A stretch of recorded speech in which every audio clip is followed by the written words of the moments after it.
Jimi Hendrix was born on November 27, 1942 in Seattle, Washington. He was a singer, a songwriter, and a musician.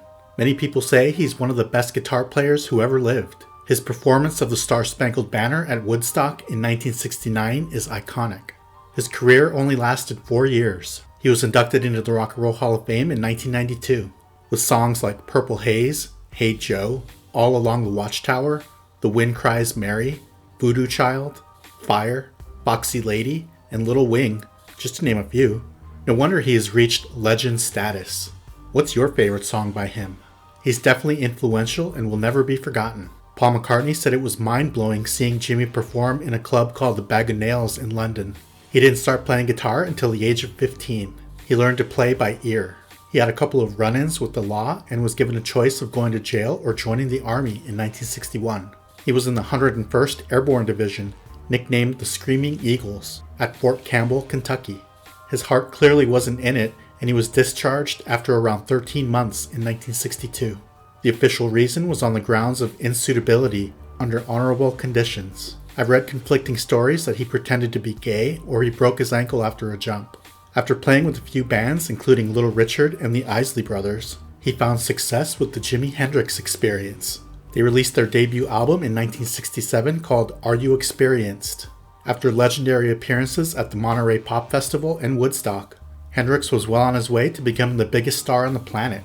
He died in September of 1970 after choking on his own vomit after a mixture of sleeping pills and alcohol. He was 27 years old, another member of the 27 Club. Mike Starr was born on April 4th, 1966 in Honolulu, Hawaii. He was the original bass player for the Seattle band called Alice in Chains. He also helped write some of their songs. He was in the band for 6 years. He started out in 1983 in a band called Sato. His next band, called Gypsy Rose, included Jerry Cantrell. When Alice in Chains was looking for a bass player, Sean Kinney, their drummer, suggested Mike since he was dating Mike's sister Melinda. He played bass on Facelift, Dirt, and the EP Sap. He claimed he was fired in 1993 for his drug use, but the band said he had different priorities. He was probably the last person to see Lane Staley alive. Mike carried tremendous guilt about not calling 911 to get Lane the help he needed. Lane told him he'd never talk to him again if he called for help. He said the last words Lane said to him were, "Not like this. Don't leave like this." I remember watching him on VH1's Celebrity Rehab and Sober House. I had hope that he could kick his drug habit. He was arrested multiple times for various charges including DUI, reckless driving, vandalism, theft, and drug charges. He started playing with the band called Days of the New in 2010 and he planned on touring with them. He never married and had no children. He died in March of 2011 from a prescription drug overdose. He was 44 years old. Kevin DuBrow was born on October 29, 1955 in Hollywood, California. He was a singer and a songwriter in the band called Quiet Riot. He was also a radio DJ in Las Vegas for a while. At an early age, he discovered his love for music and photography. While photographing Rod Stewart at a concert, he realized he wanted to be on stage as opposed to just taking pictures. Quiet Riot was formed in 1975. When Randy Rhoads left to join Ozzy Osbourne, they changed the band's name to DuBrow. After Randy was killed in a plane crash, they changed their name back to Quiet Riot and made history. Their 1983 album, called Metal Health, was the first metal album to reach #1 on the Billboard charts. It sold over 6 million copies. They had huge hits with the Slade cover song called Come On Feel the Noise, and their own song, Metal Health, Bang Your Head. Let's not forget they performed at the legendary US Festival in 1983. Kevin has said that he considered them more hard rock than metal. In 1987, Kevin was fired from the band for various reasons. His excessive drug and alcohol abuse factored into it. He was charismatic, he could be loud and arrogant, but that's a big part of why we all loved him. His younger brother Terry is a celebrity plastic surgeon on the reality TV show called Botched. Kevin never married and had no children. He died in November of 2007 due to a fatal combination of alcohol, painkillers, and cocaine. He was 52 years old. Jani Lane was born on February 1st, 1964 in Akron, Ohio. His birth name was John Kennedy Oswald. I wish I was joking. He's known for being the singer, the songwriter, and a musician in the band Warrant. I'll always miss him. He taught himself to play the drums and the guitar. He moved to Los Angeles in 1984. He was in 2 bands before Warrant called Siren and Plain Jane. At one point, he worked at an adult video store. Hey, a man's gotta make a living. Members of Warrant saw Jani perform and asked him to join their band. He replaced the original singer named Adam Shore. To the general public, he'll always be known as the Cherry Pie Guy. They just aren't familiar with the many other great songs he wrote. That song was definitely a blessing and a curse.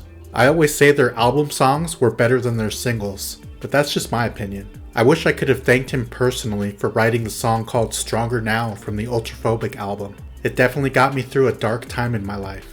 My favorite song he wrote is called Blind Faith from the Cherry Pie album. What's yours? I was lucky enough to see Warrant live in Juneau, Alaska. Did you ever get to see him perform? Warrant had great success thanks to Jani's songs and sold over 10 million albums. He met his first wife, Bobby Brown, on the set of the Cherry Pie video. She claims Jani was drugged and raped by a famous metal singer. No name was provided. He kept quitting and rejoining Warrant over the years. He released a solo album in 2003. He also went to rehab that year. He struggled with substance abuse for years. He was arrested for drunk driving twice. In 2005, he was in the VH1 show called Celebrity Fit Club 2. In 2010, he toured with the band Great White while their singer Jack Russell was recuperating from a surgery. He was married 3 times and had 2 daughters. He died in 2011 from alcohol poisoning. He was 47 years old. Janis Joplin was born on January 19, 1943 in Port Arthur, Texas. She was a powerful, charismatic singer. Some of her great songs included Me and Bobby McGee, Try Just a Little Bit Harder, Move Over, Piece of My Heart, Cry Baby, and Down on Me, just to name a few. She was inducted into the Rock and Roll Hall of Fame in 1995. She sold over 18 million albums. Pete Townsend once said, "Even Janis on an off night was incredible." Unfortunately, she joined an exclusive club with the likes of Jimi Hendrix, Jim Morrison, and Kurt Cobain. She started singing in high school. She was bullied because of her weight and acne. While briefly attending college in Austin, she was voted ugliest man on campus. That is absolutely despicable. She had many failed relationships. She had a very self-destructive lifestyle. I just wish she could have seen in herself what we all see. After moving to San Francisco in 1963, she started recording some songs. That same year, she was arrested for shoplifting. She said in an interview, "I didn't have many friends, and I didn't like the ones I had." She loved her southern comfort and drugs like meth and heroin. In 1965, she moved back to Texas to fix her life. She stopped using everything. She enrolled at Lamar University and majored in anthropology. Music was her calling in life, and she moved back to California. She joined the band Big Brother and the Holding Company. Their debut album was released in 1967.